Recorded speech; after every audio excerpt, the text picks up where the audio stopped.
मैं तो ये समझता हूँ कि उस टाइम पे अगर थोड़ी सी सेंट्रल गवर्नमेंट बड़ी स्ट्रांग होती या स्टेट गवर्नमेंट थोड़ी सी फेवरेबल होती तो पहली बात तो ये उतनी गंदी सिचुएशन नहीं होती। शायद हमको उस टाइम पे उन हालातों में जैसे हम भागे हैं शायद वैसे भी भागना ना पड़ता अगर थोड़ी सी सेंट्रल गवर्नमेंट स्ट्रांग होती। तो हमारे वहाँ पे सेटलमेंट होने का तो कोई ऐसी कोई प्रॉब्लम मेरे को नज़र आती तो है नहीं। हाँ, उस चीज़ के लिए सेंट्रल गवर्नमेंट को एक कंक्रीट स्टेप उठाने पड़ेंगे, उनको एक करेज दिखानी पड़ेगी। अदरवाइज़ ये कोई बड़ा इशू थोड़ी है। हमारा है कितना 5-6 लाख लोग हैं।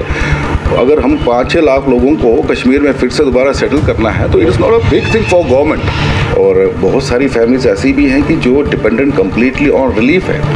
तो मेजरली अगर देखा जो सबसे पहले अगर फोकस होना चाहिए गवर्नमेंट का, जो मेरी सजेशन है, खैर I am nobody to suggest, but सबसे पहले अगर पहला कदम उठाना है तो जो हमारे पे आइडेंटिफाई करके जो ये लोग हैं जिनका काम धंधा ठीक नहीं है, जो रिलीफ।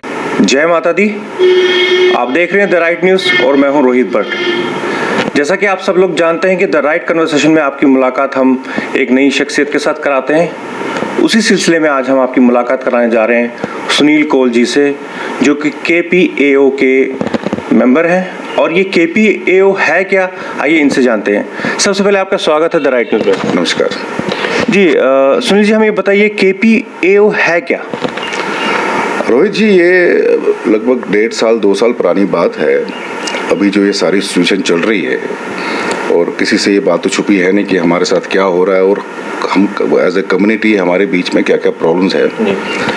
तो उसी चीज़ को दिमाग में रखते हुए, ध्यान में रखते हुए हम लोगों ने फिर एक फ़ैसला लिया था। जो कुछ प्रोमिनेंट मेंबर्स हमारे कम्युनिटी के दिल्ली में हैं, बहुत सारे डिफरेंट ऑर्गेनाइजेशन के जो हेड थे, ये सब लोगों ने एक साथ मीटिंग करके उस टाइम पे ये फैसला लिया था कि आज के बाद जितने भी हमारे कुछ प्रोग्राम्स होंगे या जितने भी हमारे प्रोटेस्ट होंगे या कुछ भी होगा, तो ये हम एक साथ एक आवाज़ में मिल के हमें बात करेंगे और सरकार तक ये बात पहुँचाने की कोशिश करेंगे।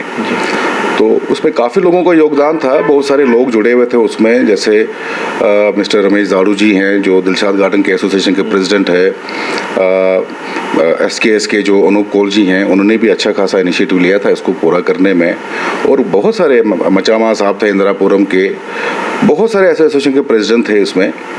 आपके जो वैशाली के जो गुंजू साहब है, मिस्टर D के गुंजू साहब है, तो इन सब लोगों ने इसकी मीटिंग करके, हालांकि उस टाइम पे उस मीटिंग में मैं था भी नहीं, I was in Nagaland that time, तो उस टाइम पे इन्होंने ये KPO की फॉर्मेशन पूरी कर ली।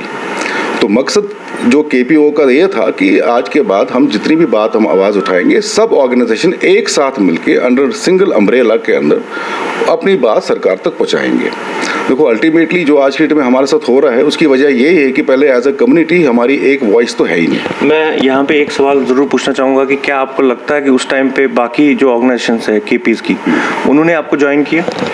बहुत, मैं आपको नाम गिना रहा हूँ, बहुत सारे ऑर्गेनाइजेशन उस टाइम पे थे, लेकिन फिर जैसे ही उसने थोड़ा सा जोर पकड़ा, फिर हमने एक YMC में एक प्रोग्राम भी करा था जो बड़ा काफ़ी सक्सेसफुल प्रोग्राम हुआ था। पूरी गैदरिंग आई थी, पूरा हॉल भरा हुआ था, काफ़ी लोग आए थे, जितने भी आपके दिल्ली में जितने भी नामी शामी लोग हैं, everybody was there in that show. लेकिन फिर धीरे धीरे जो हमारी जो बेसिक प्रॉब्लम है कि लाइक उसको लगता है कि ये कोई नई दुकान खड़ी हो गई है, तो then everybody try to be like limelight on their own. तो अल्टीमेटली धीरे धीरे फिर वही सिचुएशन होगी। आज की डेट में KPO जो है वो अपनी जगह पे तो काम कर ही रहे हैं, लेकिन धीरे धीरे जो बाकी डिफरेंट एसोसिएशन जो जुड़े थे उसके साथ, वो अपने लेवल से KPO के साथ भी हैं और अपनी चीज़ों को भी आगे बढ़ाने की कोशिश कर रहे हैं। लेकिन जो एक्चुअल फोकस और जो उसमें इंटेंट होना चाहिए, वो इंटेंट अभी लोगों में नज़र नहीं आ रहा है। And we are losing day by day. हम अपनी रेपुटेशन, अपना trust factor with the government, वो हम खो रहे हैं और नतीजा आपके सामने है जो कुछ हो रहा है। जी, सबसे इम्पोर्टेंट सवाल जो अभी आज के दौर में, आज के दिनों में जो बात चल रही है, मीनाक्षी लेखी जी जो कल्चर MOS हैं, उनका जो स्टेटमेंट आया था कश्मीरी पंडितों को लेके, उसके बारे में आप क्या कहेंगे? देखिए, ये स्टेटमेंट तो ऐसा है कि like it is very unfortunate. जबकि कुछ टाइम पहले से मीनाक्षी लेखी जी थी, वो काफ़ी वोकल थी कश्मीरी पंडितों के बारे में। ऐसा नहीं कि आज उनका ये स्टेटमेंट आया तो that means she is anti बटा एंड ऑल दैट, ऐसा कुछ नहीं है। हाँ, ये जो उनकी स्टेटमेंट है अनफॉर्चुनेट तो है, लेकिन हमारी ना एक आदत सी बन गई है एज ए कम्युनिटी। उसके लिए तो खैर मैं अपने आप को भी ब्लेम करता हूँ। हम लोग इस चीज़ को समझने की कोशिश ही नहीं कर रहे हैं कि भाई अगर ऐसा हो रहा है तो क्यों हो रहा है, कमी तो हम में ही है। अब हमारी एक पार्टी आज की डेट में एक डेलीगेशन लेके किसी भी ABC मिनिस्टर के पास जाती हैं और 4-5 बंदे जाके वहाँ पे पूरी कम्युनिटी को रिप्रेजेंट करते हैं और वहाँ पे जाकर अपना मेमोरेंडम देके उनको कहते हैं हमको जी अपन कश्मीर चाहिए, हमको जी अपना एक सेपरेट होमलैंड चाहिए। दूसरा ग्रुप कहता है नहीं जी आप हमको एक बारी में ही वन टाइम सेटलमेंट का पैसा दो, 50 लाख दो, हम जहाँ पे हैं वहीं पे अपने आप को सेटल करते हैं। तीसरा ग्रुप जाता है नहीं जी आप हमको वहाँ पे क्लस्टर में जो है आपको एडजस्ट करो। चौथा ग्रुप आजकल नया निकला, आपको पता है, नाम लेने की जरूरत नहीं है, वो तो कह रहे हैं ठीक है जी हम तो अपने दम पे कश्मीर जाएंगे और हमारे मुसलमान भाई जो है वो हमको वहाँ पे लैंड देंगे, हम दोबारा से अपने कश्मीर में तो अल्टीमेटली व्हाट्स हैपनिंग, पूरी गवर्नमेंट जो है वो दे आर कंफ्यूज्ड। हमारी एक बात है ही नहीं। जब हमारी एक बात नहीं है, हम अपनी एक बात ढंग तक गवर्नमेंट तक पहुंचाने में असमर्थ है, तो ये सिचुएशन तो होगी ही होगी। तो we are ourselves to be blamed for all this mess। और मैं इसकी सारी गलतियां जो है अपने लीडर्स पे, अपने आप पे भी, हालांकि मैं कोई लीडर नहीं हूँ, but as a community member मेरी भी एक रिस्पॉन्सिबिलिटी है, ये अपने पे भी लेता हूँ कि हमें बहुत बड़ी कमियां हैं। तो अदरवाइज अभी भी टाइम है, अगर हम इस चीज़ पे हम ध्यान नहीं देते हैं तो इससे बड़ी बड़ी चीज़ें होने वाली हैं धीरे धीरे। तो it is a very dangerous situation to tackle right. आपको नहीं लगता कि this is the right time कि इस टाइम पे अभी जो सिचुएशन बनी हुई है रिटर्न को लेके, तो अभी सबको एक हो जाना चाहिए? देखो, रिटर्न की बात ऐसी है कि सबसे पहले हम एज ए कम्युनिटी हम पहले आपस में डिसाइड तो करें हमने करना क्या है। अगर हमने ये सोचना है कि ठीक है जी हमें अपना सेपरेट होमलैंड चाहिए, तो हम पहले मिलके उसकी बात करें। हमें होमलैंड नहीं चाहिए, वो पॉसिबल नहीं है, तो अगर हमको एक जगह पर सेटल करना है तो लेकिन उसके लिए we need to talk within ourselves. सबसे पहले हमको सारे लोगों को आपस में एकजुट होकर पहले बात करनी पड़ेगी। मैं आपको एक सिंपल एग्जाम्पल देता हूँ। पूरे इंडिया में कश्मीरी पंडित जितने भी फैले हुए हैं, सबसे ज़्यादा पहले जम्मू में है, उसके बाद दिल्ली में है, उसके बाद तीसरा पुणे में है। आप पुणे में जाके किसी भी कश्मीरी पंडित से बात करेंगे, they wholeheartedly support Pannu Kashmir. तो इसका क्या मतलब है? अगर वो पन्नू कश्मीर को सपोर्ट कर रहे हैं तो वो गलत कर रहे हैं। भाई अगर पन्नू कश्मीर वाले अपनी एक डिमांड जो पिछले 30 सालों से उनके सामने रखी हुई है, वो should speak to Pannu Kashmir also कि भाई क्या कमी रह गई है, अगर उसको हम सपोर्ट करते हैं, अगर नहीं है उसके अलावा कोई नया कोई आपके पास कोई ऑप्शन है, वो मिल बांट के बात करो और उसको आगे बढ़ाओ। देखो अल्टीमेटली जब तक हम आपस में बात नहीं करेंगे, हमारी एक आवाज़ नहीं होगी, कंसेंसस वाला कोई बातचीत नहीं होगी, तो ये सिचुएशन तो रहेगी असमंजस वाली सिचुएशन है। भाई साहब कोई भी गवर्नमेंट, मोदी साहब, अमित शाह जी, कोई कुछ भी नहीं कर पाएंगे इस काम के लिए। तो सबसे बड़ा दायित्व तो हम पे है, सबसे बड़ी रिस्पॉन्सिबिलिटी हम पे है कि पहले हमको we need to act and raise our voice as a one voice. उसके अलावा और कोई रास्ता नहीं। बाकी हमारे बड़े बड़े लीडर्स हैं, इट इज़ बेटर कि जितना जल्दी वो इस बात को समझे उतना हमारी कम्युनिटी के लिए अच्छा है। जी, हमने कुछ दिन पहले कुछ आम कश्मीरी पंडित से बात की। TRN की एक पहल है, एक नई सीरीज़ है जिसमें वो आम कश्मीरी पंडित से बात करता है रिगार्डिंग रिटर्न एंड रिहैबिलिटेशन को लेके, लेकिन उसमें कुछ बातें निकल के आई कि वो उनमें से कुछ लोग ऐसे हैं कि जो कभी कश्मीर 90s के बाद गए नहीं, तो उनके मन में एक भय सा बना हुआ है कि वही 90s का माहौल, क्योंकि वो गए नहीं है। लेकिन जबकि मैं भी खुद जाके हर महीने ऑलमोस्ट कश्मीर जाता हूँ, आप भी कश्मीर में हैं, आप थोड़ा सा बताएंगे कि 90s और आज के माहौल में कितना डिफरेंस है और उन्हें जाना चाहिए कश्मीर? देखिए 90s के जो हालात थे, मैं तो ये समझता हूँ कि उस टाइम पे अगर थोड़ी सी सेंट्रल गवर्नमेंट बड़ी स्ट्रांग होती या स्टेट गवर्नमेंट थोड़ी सी फेवरेबल होती, तो पहली बात तो ये उतनी गंदी सिचुएशन नहीं होती।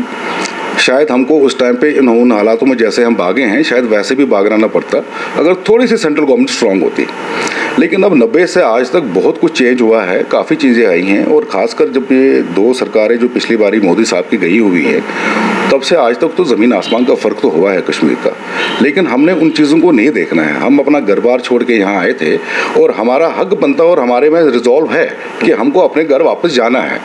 अगर हमारे साथ सरकार है, गवर्नमेंट ऑफ इंडिया अगर है, तो हमारे वहाँ पे सेटलमेंट होने का तो कोई ऐसी कोई प्रॉब्लम मेरे को नज़र आती तो है नहीं। हाँ, उस चीज़ के लिए सेंट्रल गवर्नमेंट को एक कंक्रीट स्टेप उठाने पड़ेंगे, उनको एक करेज दिखानी पड़ेगी। अदरवाइज़ ये कोई बड़ा इशू थोड़ी है। हमारा है कितना, 5-6 लाख लोग हैं।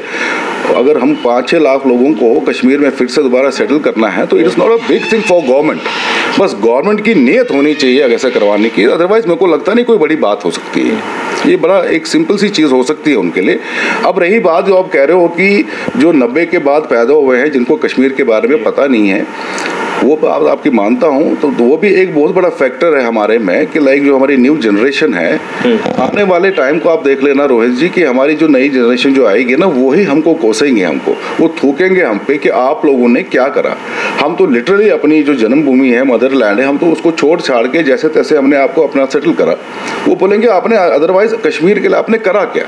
आपने कोई ना फाइट करी। देखो हमने अपने आप को सेटल करा इंडिविजुअल लेवल पे। देखो हर एक कश्मीरी पंडित अपने लेवल पे बहुत अच्छा कर रहा है।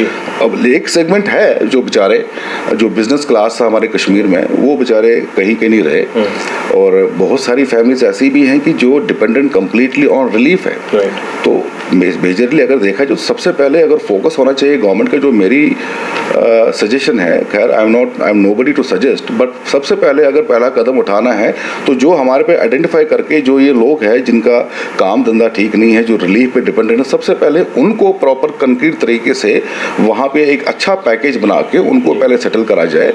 उसके बाद फिर जो बाकी जो ठीक ठीक वाले सिचुएशन है उसके बाद क्या रास्ते निकलते हैं वो भी एक बारी बातचीत करके इसका हल निकल सकता है। और एक ऑल पार्टी जो हमारी कश्मीरी पड़ोसी ऑर्गेनाइजेशन है, किसी एक बारी एक टाइम पे मिलकर बात करे तो हम भी अगर आपस में कोई हल निकालेंगे तो कोई बड़ी बात नहीं है। गवर्नमेंट अगर साथ है, गवर्नमेंट में अगर इंटेंट है करने का, तो कोई बड़ी बात नहीं है, बहुत आसानी से वो कर सकते हैं। अब क्यों नहीं हो रहा है इसके बारे में सोचना बहुत जरूरी है। जी बहुत एक नई बात निकल के सामने आई है कि सुनील जी का कहना ये है कि सबसे पहले उन्हें कश्मीर वापस भेजा जाए, जो माइग्रेंट जो रिलीफ पे डिपेंड है, जिनका रोजगार सिर्फ रिलीफ है, उन्हें पहले लिया जाए, बाकी बाद में बाकी लोगों को लिया जाए।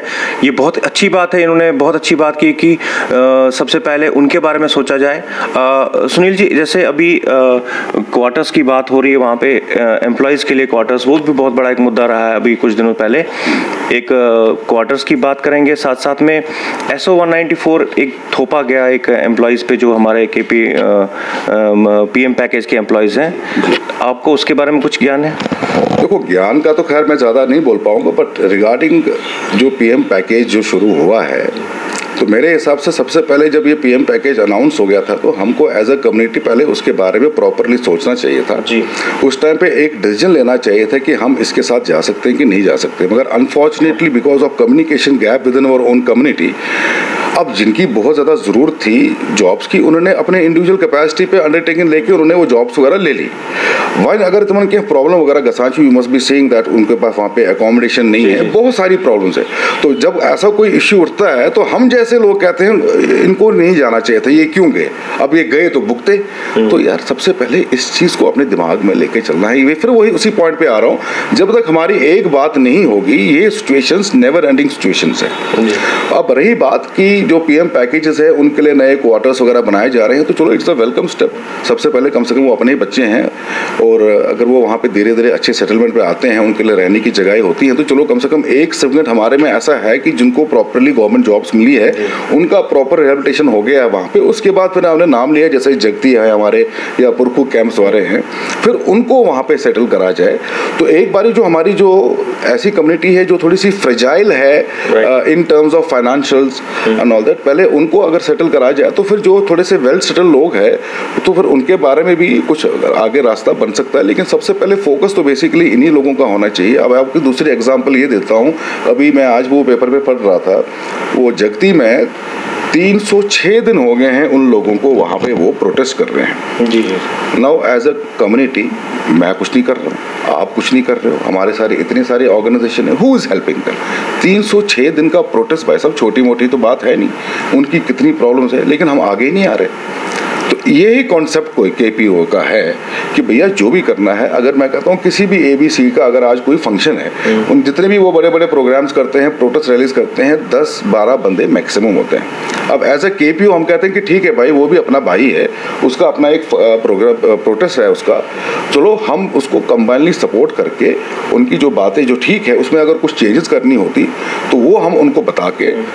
अच्छा, एक और बात आपको एक एग्जांपल देना चाहता हूँ मैं। आपको याद है हमने जब महबूबा मुफ्ती मैडम जो थी, जब वो CM थी, तो एज ए CM हमने उनको दिल्ली बुलाया गया। तो हम लोगों ने क्या करा था, हम 4-5 लोग थे जो लोगों ने हमने ऑर्गेनाइज करा था सारा प्रोग्राम। हमने दिल्ली के जितने भी ऑर्गेनाइजेशन के हेड थे सबको बुलाया कि भैया ऐसे ऐसे प्रोग्राम ऑर्गेनाइज हो रहा है, बताइए। मैं आपको वहाँ पे हमने मैडम के सामने एज ए CM के सामने हमने क्या क्या मुद्दे रखने हैं। उस टाइम पे कलेक्टिव डिसीजन लेके जितने भी ऑर्गेनाइजेशन के हेड थे सब ने मिल बांट के बात करके एक चार्टर ऑफ डिमांड्स बनाया था। तो that should happen every time. फिर अगर किसी एक की प्रोटेस्ट रैली है, हम एज ए होल कम्युनिटी इसको बैक करें, कम से कम वो लगे तो सही वो प्रोटेस्ट है, सरकार तक बात तो पहुंचे। अदरवाइज सरकार को लगता है कि ये डिवाइडेड कम्युनिटी है, जबकि सारे जितने भी हमारे ग्रुप से सबकी बात एक ही है, डिमांड सबकी एक ही है, लेकिन हमारी रिप्रेजेंटेशन और प्रेजेंटेशन ये बड़ी गलत तरीके से हो रही है। तो एपीओ बेसिकली उसी चीज़ को जो है पूरा कमी करने की कोशिश कर रही है। जैसा कि सुनील जी ने कहा है कि डिमांड्स ऑलमोस्ट सेम है, लेकिन प्रेजेंटेशन जो है वो अलग अलग है। उम्मीद करते हैं कि डिमांड्स और प्रेजेंटेशंस दोनों सेम होंगी। आप देखते रहिए द राइट न्यूज़। जय माता दी।